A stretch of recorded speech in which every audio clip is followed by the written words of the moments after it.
Welcome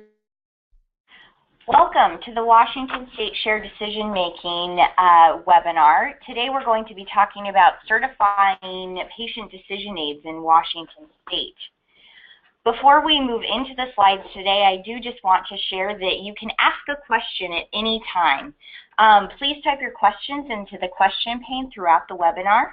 We'll do our best to get to all of your questions today.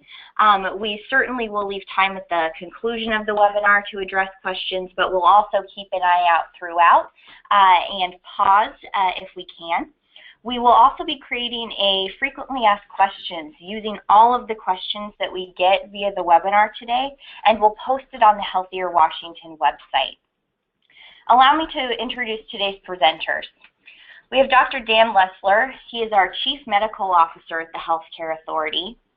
Karen Merican serves as our consultant for this work and has a rich history in shared decision making in Washington State. And Laura Pennington serves as our Healthier Washington Practice Transformation Manager and has been leading this program work for the last year and a half or so. The objectives for today. We're hoping that you'll walk away from this webinar understanding why Washington is making shared decision making a priority, including the legislative foundation supporting the development of a process to certify patient decision aids. We'll hope that you will understand that the certification criteria that will be used to assess patient decision aids, the application process used to submit decision aids for certification. We also hope that you will walk away understanding the certification review and approval process. And we're going to make our first call for patient decision aids, and we'll outline what topic is a priority subject for us, the timing, and the potential associated costs. Thank you again for joining today's webinar, and I am now going to transition us to Dr. Dan Lessler to talk about why certifying patient decision aids in Washington State is important. Thanks, Laura, and good morning to everyone. I suppose for the folks on joining this webinar, just a definition of shared decision making probably is really not necessary. But in the event that anyone hasn't really thought that much about what shared decision making is about, it really is about engaging patients and clinicians in a joint process to make healthcare decisions on behalf of patients that reflect patients' preferences and values and are grounded in best available evidence. Now, with respect to shared decision making, decision aids are an important tool that really can promote high quality decision making, and decision aids can come in many different forms: written documents, interactive websites, videos, visual aids, and so forth. There is a robust evidence base around the impact of decision aids on decision making, and I think well demonstrated that decision aids improve knowledge. They lead to more accurate expectations with respect to benefits and harms, and I think in some sense, most importantly, really lead to decisions that are more consonant with patients' values.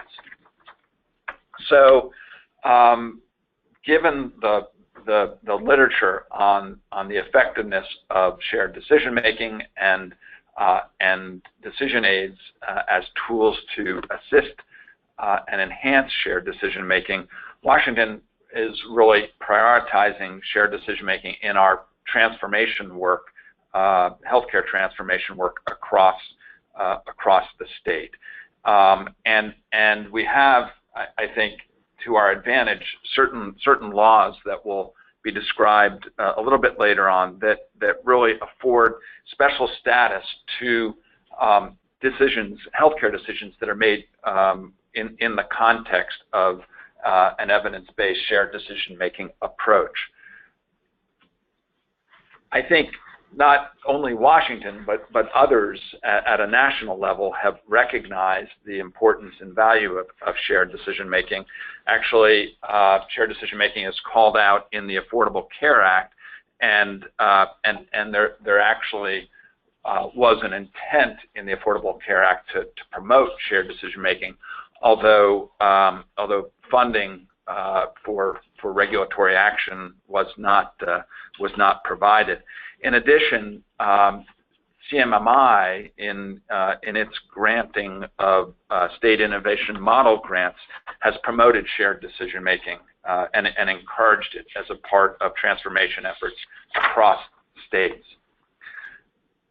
Moreover, there is, and I think of perhaps greatest interest at the level of CMS recently, a decision memo that adds as a Medicare benefit lung cancer screening and counseling to shared decision-making visits for low-dose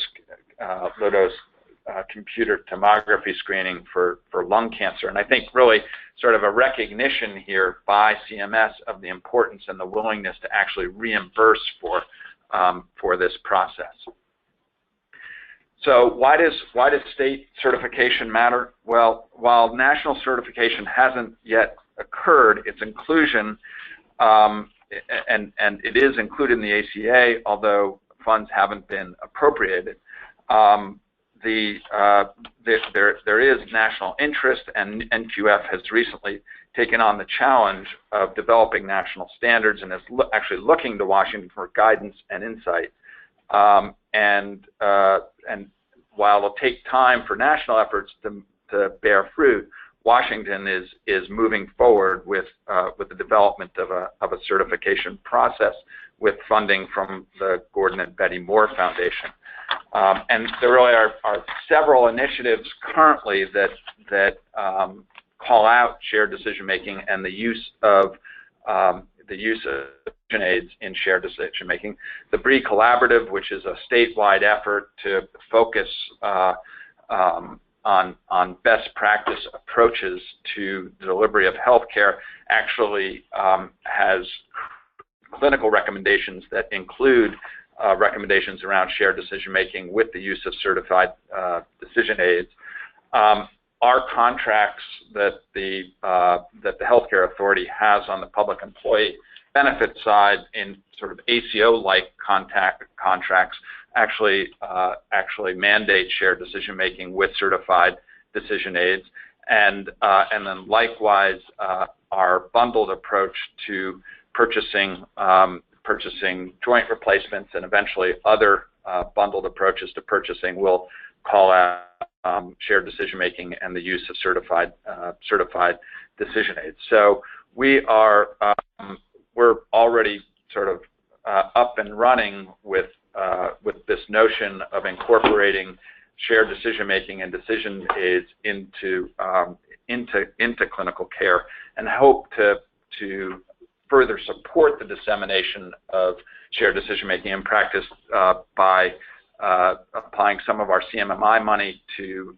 what we call Practice Transformation Hub, which is a support or technical resources to practices to be able to transform how they deliver care, including the incorporation of shared decision making. So with that, I'm going to turn it over to Karen Merican, who is going to talk a bit more about the statutory underpinnings for decision aid certification in the state. Great. Thanks, Dan. Good morning. This part of our webinar is intended to give you a solid understanding of the state statute that sets some of the parameters for our certification standards and processes. The statutory framework for shared decision-making in Washington is in RCW, that's Revised Code of Washington 7.70, .060, which is part of our informed consent laws in Washington. That law defines shared decision-making and patient decision aid. It affords shared decision-making following state requirements a higher level of protection in informed consent liability actions. It recognizes both state and nationally certified patient decision aids that meet Washington state standards, and it enables the healthcare authority's medical director to certify decision aids and set some of the parameters for the criteria for that certification process. Next slide. Washington state law is designed to encourage shared decision-making by providing a modest, although well-deserved, carrot to healthcare professionals who are seeking to use a different and more effective process with patients who are facing treatment and screening decisions. This takes the form of heightened protection from liability for alleged failure to provide informed consent. In a typical case involving standard informed consent,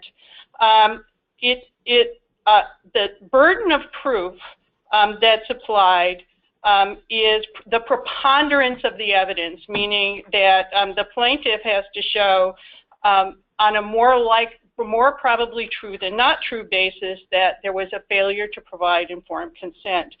In the context of shared decision-making using a certified decision aid, a higher standard of proof is applied, the clear and convincing standard, which changes that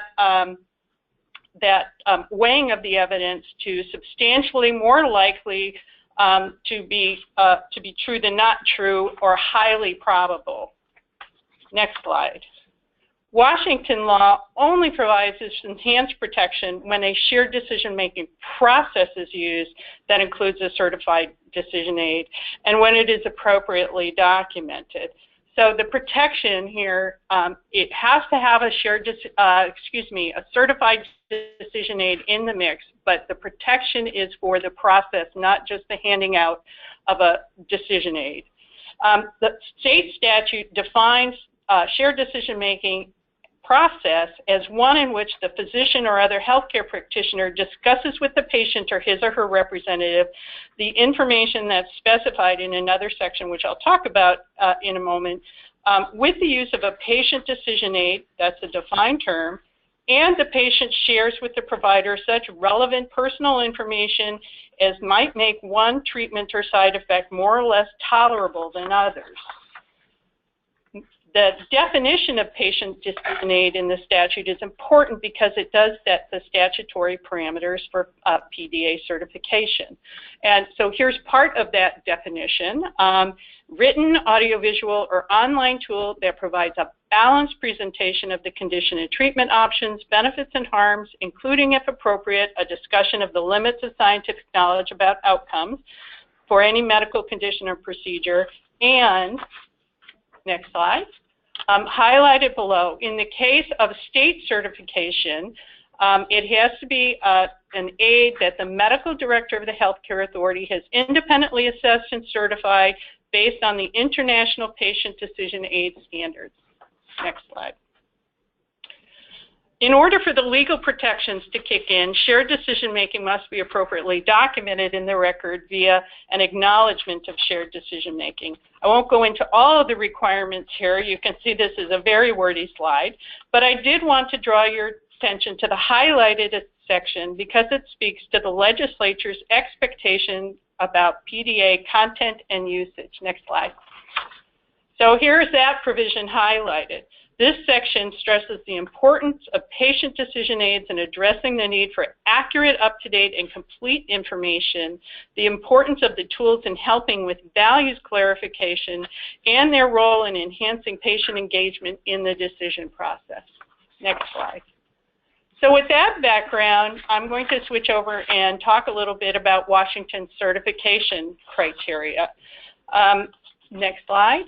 The patient decision aid certification criteria and the process are based on standards established by the International Patient Decision Aid Standards Collaboration, consistent with the statute. And they're developed with an eye towards practicality and not setting the bar so high that very few decision aids can pass.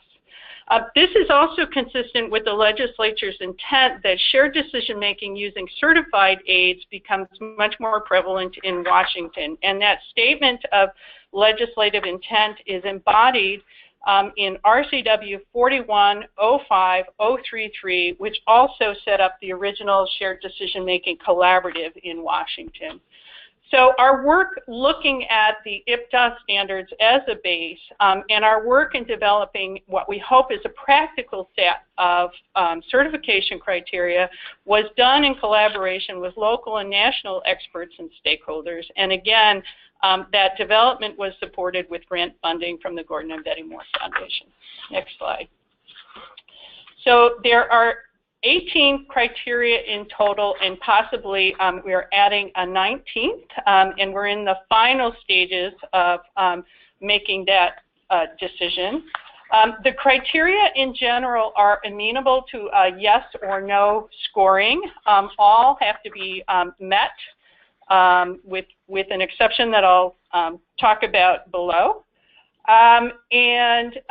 There is discretion on behalf of the medical director, even though they're an up or down yes or no scoring, because these criteria requires that the patient decision aid and or in some cases the accompanying external documentation adequately meets the stated criteria.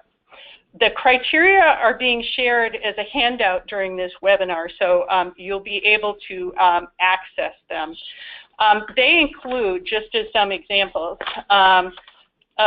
what you would normally expect in an informed consent document. So a description of the health condition or problem, an explicit statement of the decision under consideration, an identification of the eligible or target audience for the decision aid, a description of the options available for the decision, including non-treatment, and then description of the positive as well as negative features of each option that, in the case of negative features, harm, side effects, disadvantages, and a requirement that the decision aid help patients clarify their values for outcome of options by one of two methods. That, again, is not typical in an informed consent document, but it is something that, as we described, our legislative underpinnings was important in that legislation. It must make it possible to compare features of available options, show the positive and negative features of those options with balanced detail, provide information about the funding sources for development in the document itself, reporting whether the authors or their affiliates stand to gain or lose by choices patients make using the patient decision aid, and that's one of the several standards that are really looking to assure that bias, conscious or unconscious bias, is not reflected in the documents.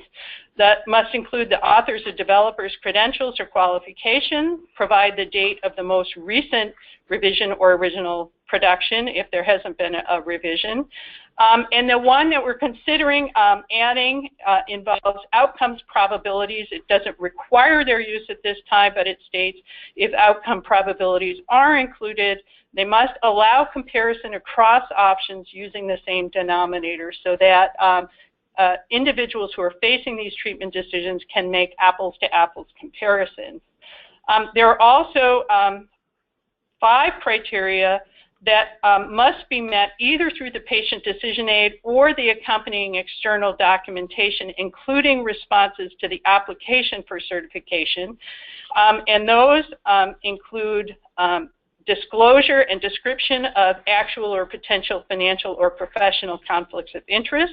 They aren't barred outright at this point because we want to make sure that we are looking at a full range of decision aids, and it is possible that even though somebody has a potential conflict of interest, their document is still fully and fairly describes all of the treatment options and alternatives, etc.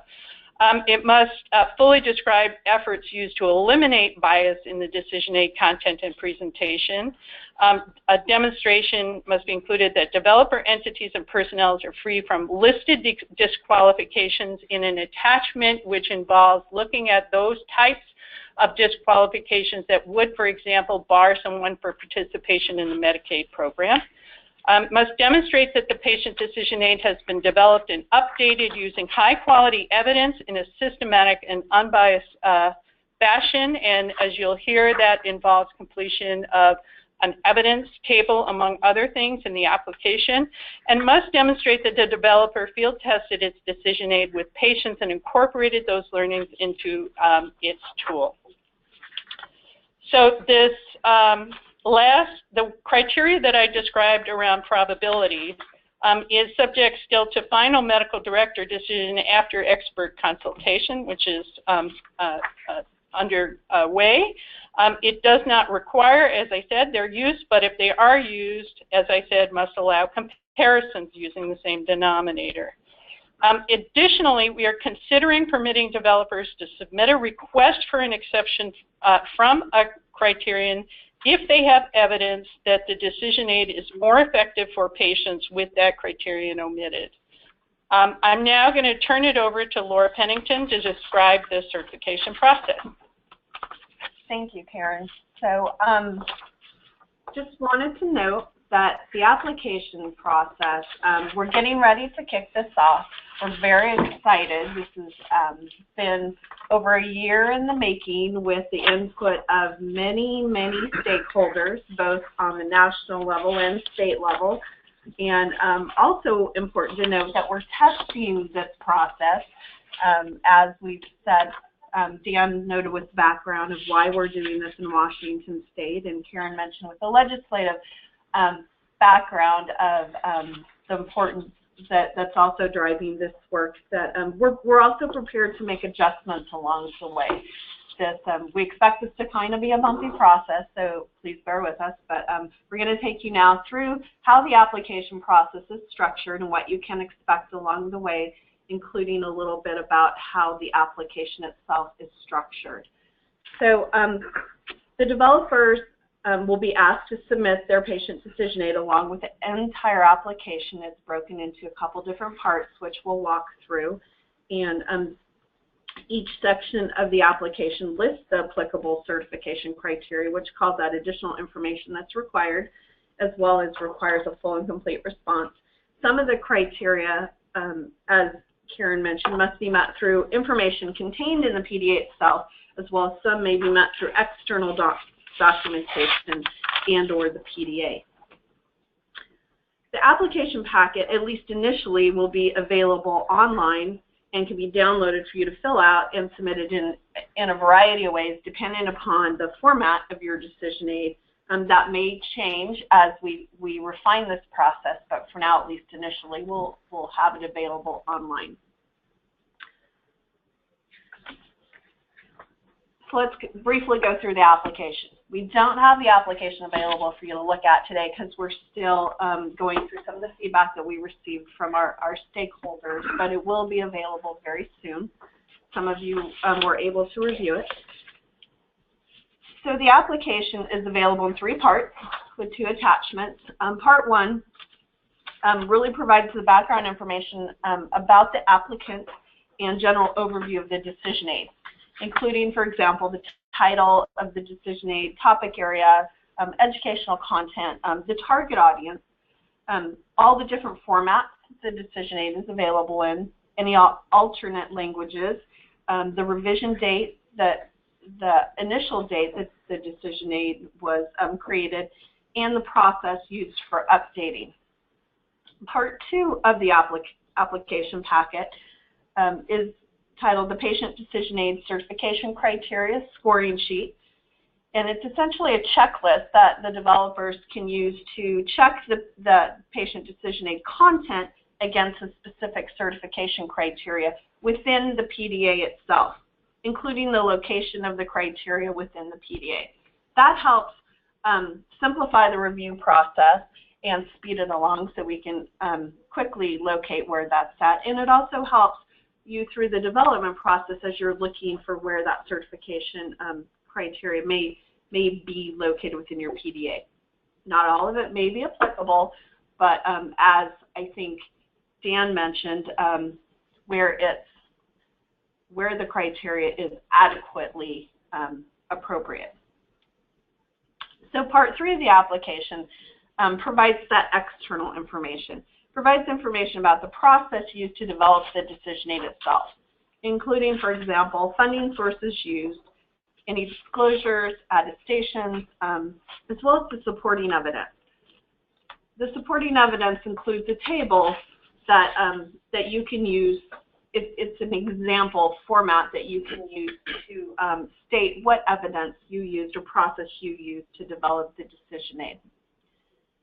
Field testing is another topic where we ask what sort of testing process did you use to develop the decision aid. Readability and health literacy is another area that's for informational purposes only at this point in time, and any evaluation practices that you may have used to test it as well. That at this point in time is also informational as well. So that's kind of an overview of the application packet itself. Again, at this point in time, it will be available online in an interactive PDF format, but we are working on refining that process. So now we're going to go through, once we receive the application, we're going to walk through the certification process.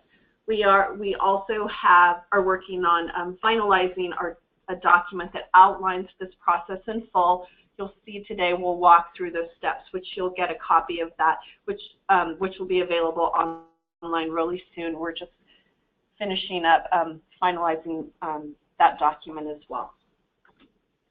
So this is a visual framework of our process that we're going to use to certify decision aids from when we initially request submissions for the decision aid product to the final decision to certify, as well as posting your decision aid information on our website. So again, as I mentioned before, we're testing our process, including the review process, and it may change a little bit after our first round of submissions as we review and certify, and we're prepared to make adjustments after this first round. So we'll briefly walk through each step. So initially, the Healthcare Authority will request submissions for our priority areas, which we'll go over a little bit later. This is kind of a visual of that. We'll submit it by email. It will also be posted on our website. And so for the initial review, the medical director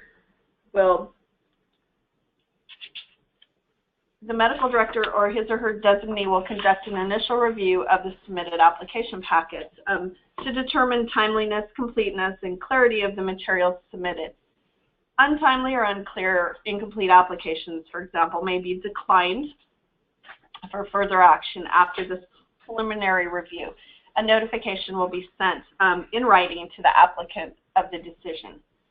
As noted again, priority will be given to applications addressing priority subject matter areas, and applicants may be notified if their decision aid will not be reviewed for certification.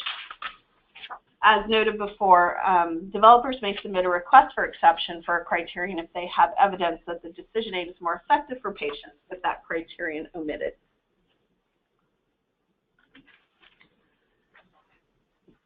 So content review.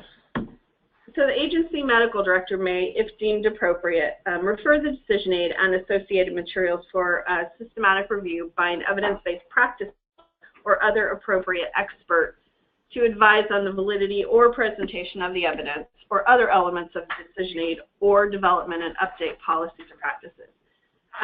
Of note is that the application requires developers to submit an evidence table, which we mentioned before, which outlines the evidence used and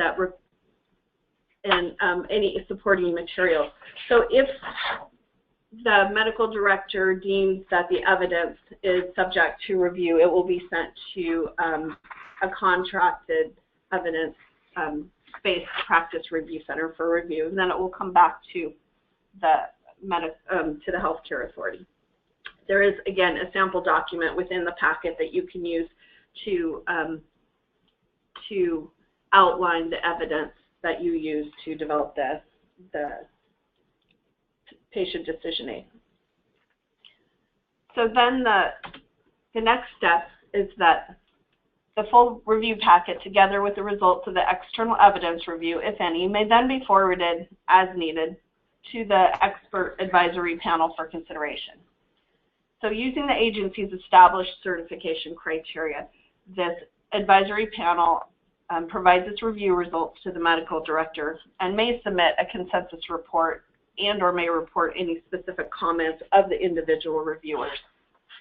So just to get an idea of who these panel members are, the panel members may include, but are not limited to, practicing physicians, other relevant licensed health professionals, particularly those that may be called on for that particular priority topic area, health literacy or numeracy experts in translational research, and legal experts.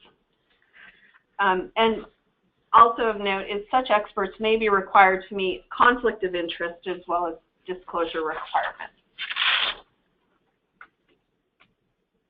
So then after the review panel submits their information back to the chief medical director, the medical director shall conduct an assessment of the decision aid and application materials together with the comments and recommendations resulting from the review described above, and then we'll make the determination to either A, certify the decision aid, or B, provide an opportunity to cure.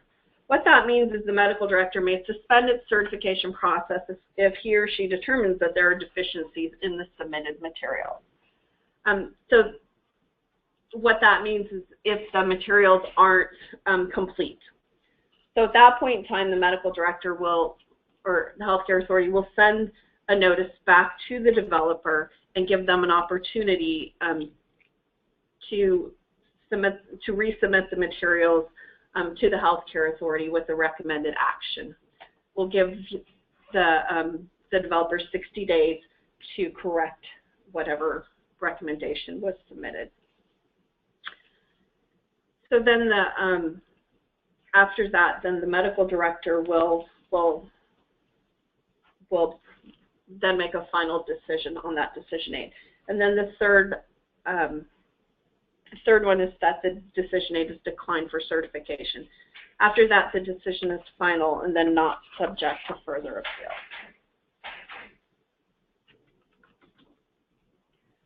So then once the decision aid has been approved by the medical director, it will be posted. Well, first of all, the developer will be notified in writing, and then the certified decision aid will be posted on our Healthier Washington website, along with a description of the decision aid.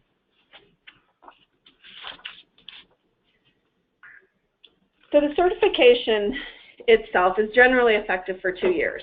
However, we wanted to note that based on recent feedback that we're reconsidering that time frame, maybe extending that a little bit longer, and that information will be posted very soon on our website as well. So the withdrawal or suspension. So a certified decision aid may be considered for review at any time at the discretion of the medical director. The healthcare authority may withdraw or suspend certification as a decision aid if the medical director determines that the information has since become available that they may materially change the content in the decision aid or supporting materials. So at that time, then notification will be sent to the address on file for the developer, and the decision aid producer may update the decision aid and supporting materials and submit them for re-review within the timeline specified in the notification. The medical director may limit such review to the updated elements of the decision aid. So withdrawal, suspension, and re-review decisions shall be posted on the Healthier Washington website. So the patient decision aid, also the recertification of it, as I mentioned before, generally valid for 2 years, but again, that's being reconsidered. And the developer can request recertification to avoid expiration no later than 6 months prior to expiration of certification. The recertification follows the requirements for certification above, except that the submitted material shall call out any changes or amendments to the decision aid, and updated information shall be provided in the external documentation sections with particular attention to the changes to the evidence. So, our first call for decision aids. So as we mentioned before, we do have some priority subject matters that we're interested in. So aligning with our statewide initiatives, specifically recommendations from the BREAT Collaborative and Healthier Washington priority areas, our first round of submissions were particularly interested in decision aids that address maternity health. This is not to say that we will not accept decision aids that address other topics, but we will be given priority review to those that address labor and delivery. So we've also heard about potential costs. So Washington state law enables and requires actually the healthcare authority to charge for the review of the patient decision aids and certification. However, we intend to keep the costs as low as possible in order to encourage certification, and we're also considering whether or not to waive fees for decision aids that are available to the public without charge. So as I've mentioned before, this first round is we're really testing this process. We're trying to develop a process that is really a good seamless process, and so we're not going to charge for this first process, but we're trying to assess the cost as we refine this process. So next steps is probably what you're really interested in. So how soon, how long, and how are we going to how are you going to be notified? So our goal is to request is to announce our request for submissions in early April. We plan on having the open application period for up to 45 days. The review process will be dependent upon the number of PDAs that we receive, and with priority given to those that address maternity health. And then we will post a copy of the final certification process document on the website very soon, so you can see that, which is what we just walked through, as well as the certification criteria and the application itself. So you can familiarize yourself with that. There's also a copy of the criteria, as Karen mentioned, in the handout section of the webinar, and then as well as slides from today, and a copy of the webinar will also be posted on our website for your information as well. So with that, I'm going to turn it over for questions. And if you have any questions after the webinar, please feel free to email me as well. Thank you, Laura, Karen, and Dan. If you have any questions today, please type them into the question pane. We are now opening it up for questions, and we will address any that we get here. We'll also be populating an FAQ based on the questions you send us. I do also want to take this opportunity to note that we are recording this webinar, and we will post it on the Healthier Washington website so that you can reference it at any time. And while we're waiting for any questions to come in, if I might ask Dr. Lessler, could you speak a little bit about the maternity area in general, and whether there are specific topical areas within maternity that will be given first priority for review, and why those decisions are being made, that call is being made in that way? Sure. So I think the call is broadly for maternity decision aids, so we would welcome any decision aids on any topics. Having said that, we have a particular interest in decision aids that relate to feedback or vaginal birth after cesarean. So those would be within the maternity decision aid suite. Mm-hmm. That would be a topic that would be given priority. Great. And Can you talk a little bit about some of the associated work that's going on in Washington that helps support that as a policy priority Sure. in the state? Yeah, well, so there has been, for several years now, really a great collaboration across the state in terms of improving maternity care. A lot of work around addressing indications for C-section and optimizing labor management, and so we really want to build on this work in the state, and hence the focus on that particular topic. Great, thank you. Thanks for a deeper dive into our first priority area. We do have a question about the next priority areas. When might those be announced, and any thoughts on what those might be? Yeah, so our next priority area is actually going to be in the orthopedic realm and around decision aids that support decision making with respect to joint replacements, and then cardiac care, and then cardiac care and end of life care. Yeah. So and in terms of the timing on that, probably we'll do joint care in 2017 and cardiac care towards the end of 2017, 2018. I do joint care soon. And how would people stay in the loop, and how will they be notified of what those next priority areas are? Well, we'll definitely be posting everything on our website, so I would encourage people to come back to our website. But we've talked about putting together a shared decision-making network similar to what we have with our Healthier Washington Feedback Network. Actually, now that I bring that up, on our next page, we have Join the Healthier Washington Feedback Network. I definitely would encourage people to join that if they haven't already, because we put things out through that. But we've talked about putting together a statewide and even broader national shared decision-making network with other states as well doing this work. So I think we'll be putting information out about people interested in that, and we can push that information out through that as well.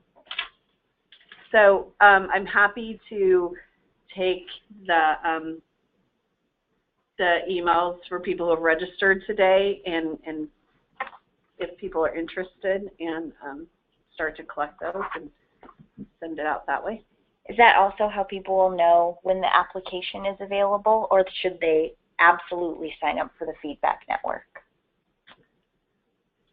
I would say we'll send it out through the feedback network, but we also are using our stakeholder, Washington State Stakeholder Network email box. That's a great question. We'll figure that out. So stay tuned. Stay tuned. We'll take the participants from the webinar today and add them to our stakeholder group. Why don't we do that? And we'll create. Great. Stay tuned. We'll get those out. And around the next priority areas, is spine surgery being considered or grouped into that? Yes. So spine surgery, and actually we're talking specifically about spinal fusion. So, and that will be a priority area. Great. So, Laura, can you speak to or clarify the viability of a non-priority patient decision aid being reviewed in this first round when we're specifically asking for maternal related decision aids? Sure. We're definitely going to review all decision aids that are submitted to us. I just think that the first priority review will be given to those that address maternity decision aids. It's just the timing. You want to address that, Dan? Yeah. So I think we're really gonna be focused on our priorities here initially, and in terms of we need to we need to get experience with our process. We have certain priorities, clinical priorities that I've already mentioned that we need to attend to. So, and obviously, when you think about the numbers of topics that are out there, we're going to, after we gain some experience, we're going to need to think about the further sequencing. So initially, I would encourage people just to focus on our call for specific call for clinical topics, and further down the line, there'll be more information about how we're going to broaden that out. Right, and I think there's some really good reasons for that beyond the desirability of getting state priority areas addressed first. One is, this is a brand new process. We don't know how many decision aids are going to come in our priority areas, and we'll be looking at the intensity of the process and making some checks and adjusts. And we're also going to be doing this first round at a no-cost basis. And further reviews are going to have to be costed out. And part of what we're going to be doing this first time is establishing the intensity of the review initiative so we can help set that reasonable cost level. Because it is an expectation of our legislature that this will be done at least on a cost-neutral basis. Nobody's expecting to make a profit out of this in state government, but we do expect the review process to cover the cost. So I think this first round is probably much more likely that the state's going to be focusing on these priority areas. There might be a possibility of additional review, but that's going to be very dependent on some of these uncertainties that we just articulated. Diving into the deep end of the pool here, and we'll have to see how it goes.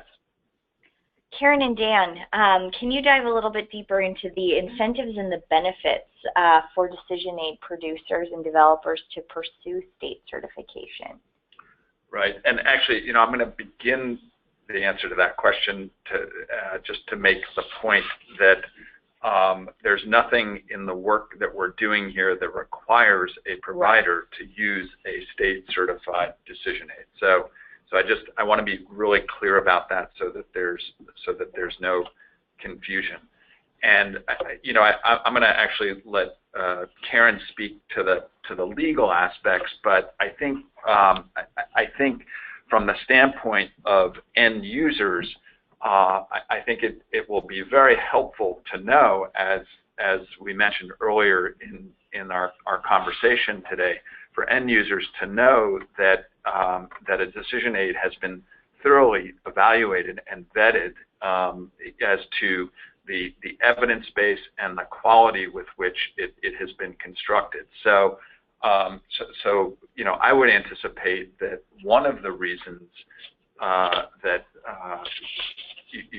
developers would be interested is because I think our certification process will be one that is viewed importantly by the users of this material. So, but beyond that, certainly are the legal aspects. Well, the legal aspects certainly, and we did talk about that at some length. So there are some modest carrots there from the standpoint of protection from liability.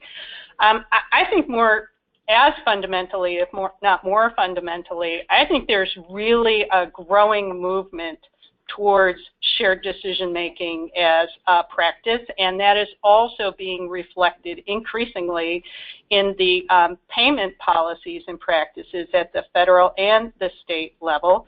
And as more and more providers shift to alternative payment methods, I expect with some of those requirements or requirements around, for example, a patient-centered medical home and the desirability of including full patient engagement through methods such as shared decision-making, interest will pick up even more. Right. So this is a way of being able to help assure practitioners, as Dan said, that there are materials out there that have been well developed and have been certified. And I think in addition, in the context of Washington State, there are areas that were outlined earlier in the presentation where use of certified decision aid is certainly preferred, and those are increasingly discussed in the BRIE Collaborative recommendations and also in state purchasing decisions. So, you know, I think after a number of years where the state was ahead of its time in recognizing patient decision aids in the context of a process of shared decision making, it feels like that time is approaching to me, and they will become more and more part of standard practice. Thank you. Laura, can you speak a little bit more to what we're looking for exactly surrounding the field testing criteria? So for the field testing criteria, we're wanting to know if it was tested with the patients that it will apply to. That's the one required one. There's a couple that are informational only. We want to know if it was tested with providers that will be using it. I can clean up the application right now.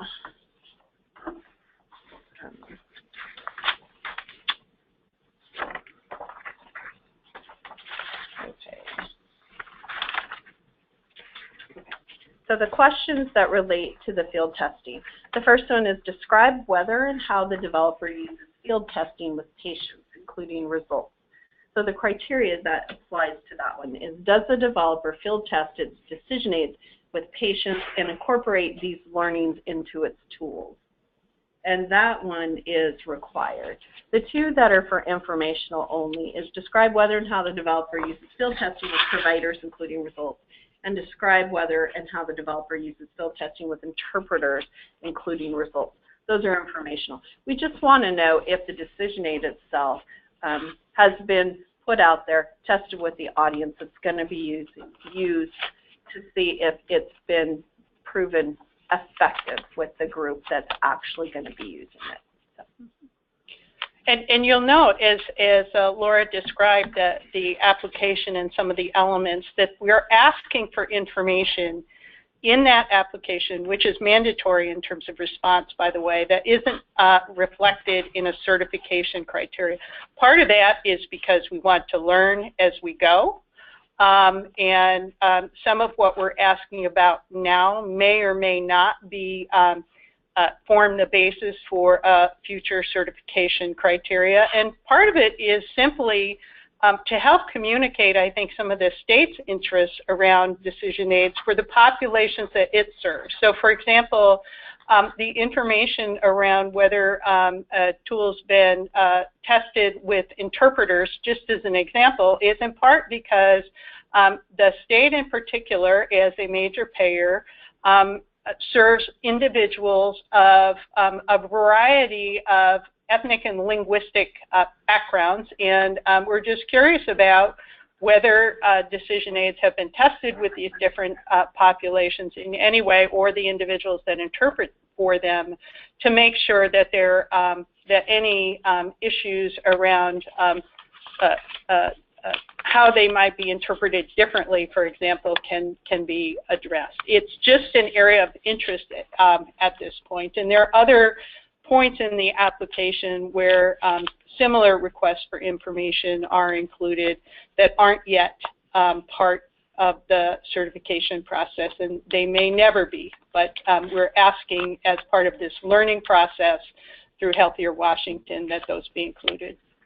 So further clarification on that question was, but does the field testing include focus groups, or is it only in clinical situation or some other situation?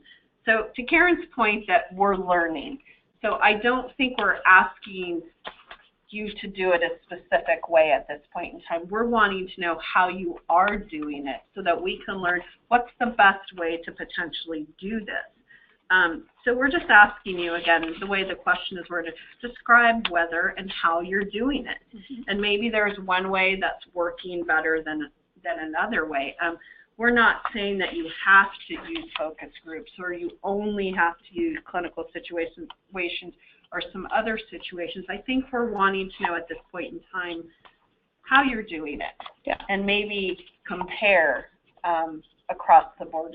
And I think fundamentally also, what are you doing that helps assure us that the decision aid is effective and meets its intended purposes with patients? How are you actually testing that in practice? Do you have anything to add? No, I mean, I agree. And I think what we're asking is for people to describe what process they use. Yeah, this is a new road for us too. We're learning. We're not the experts here, so we're going down this road with you. So, Dan, you provided an overview of the initiatives where shared decision-making is occurring, where it aligns. You outlined the BRE Collaborative, the Accountable Care Program. But can you take a step back and close us out by talking about why shared decision-making is important in health systems transformation? If you could kick us off, then I would ask for final words from Karen and Laura as well. So I believe that shared decision-making is fundamental to the patient-clinician encounter.